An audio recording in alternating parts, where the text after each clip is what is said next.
Hello, my dear lovely students. I'm current chapter number 12, simple interest exercise 12a, question number 21 continue करेंगे. Okay, start करते हैं.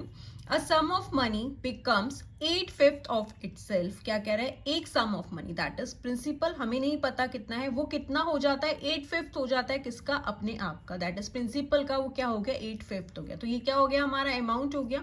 कितने time में? इन 5 years at a certain rate of simple interest. हमें rate भी नहीं given है. Find the rate of interest. तो देखिए कैसे करोगे. आपको यहाँ पे क्या गिवन है कि सम ऑफ मनी क्या हो जाता है? वो अपने ही आपका 8/5 हो जाता है. ठीक है, तो हम लेट कर लेते हैं sum of money.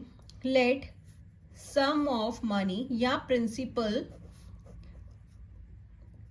B x. ठीक है, प्रिंसिपल को हमने एक्स लेट कर, तो हमें यहाँ पे क्या गिवन है? अमाउंट कितना हो जाएगा?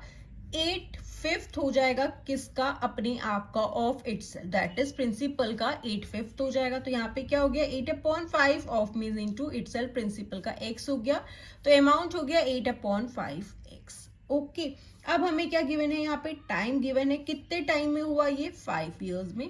अब हमें क्या निकालना है? रेट ऑफ इंटरेस्ट निकालना है. ओके, रेट ऑफ इंटरेस्ट का फॉर्मूला क्या होता है? Is equals to simple interest into 100 divided by principal into time.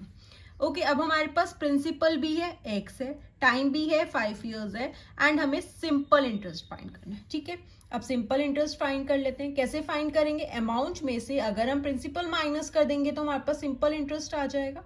तो देखिए, अब अमाउंट कितना है हमारा? 8/5x माइनस प्रिंसिपल क्या है? x. ठीक है, अब आप इसे माइनस कैसे करोगे? यहाँ पे डेनोमिनेटर में 1 एलसीएम लेंगे, 5 एंड 1 का एलसीएम लेंगे, 5 हो गया. यहाँ पे ऑलरेडी 5 है, तो जो न्यूमरेटर में है वही आ जाएगा. अब यहाँ पे डेनोमिनेटर में 5 बनाना है, तो 1 इंटू 5 करेंगे तभी 5 आएगा. 5 को न्यूमरेटर के साथ कर दो, 5x हो गया. 8x में से 5x माइनस करोगे तो क्या हो गया? 3x/5 हो गया. दैट इज सिंपल इंटरेस्ट हमारा कितना आ गया? 3/5x. ओके, अब हम वैल्यूज पुट कर देते हैं. Is equals to simple interest हो गया 3/5x इंटू 100. अब क्या है? डिवाइड हो रहा है किससे? प्रिंसिपल से. प्रिंसिपल कितना है? x इंटू टाइम है 5 years. ओके, अब देखो जो डिवाइड हो रहे होते हैं उसका क्या हो जाता है? 3/5x इंटू 100 है. ओके, जो डिवाइड होते हैं उसका क्या हो जाता है? वो रेसिप्रोकल हो जाते हैं और वो मल्टीप्लाई में आ जाएंगे. दैट इज x का रेसिप्रोकल करोगे तो यहाँ पे डेनोमिनेटर में 1 है, रेसिप्रोकल करोगे तो 1/x हो गया. अब यहाँ पे भी 5 है, रेसिप्रोकल हो जाएगा तो 1/5 हो जाएगा. ओके, अब आप कैंसिल कर दो जो कैंसिल हो रहा है. x से x कैंसिल हो गया. 3/5x का मतलब क्या है? 3/5 इंटू x है, तो ये x से x कैंसिल हो गया. 5 2 10 0, 5 1 5, 5 4 20 हो गया. 3 4 क्या हो गया? 12. दैट इज 12% पर एनम क्या आ गया हमारा? Rate of interest. आप यहाँ लिख देंगे हेंस रेट ऑफ इंटरेस्ट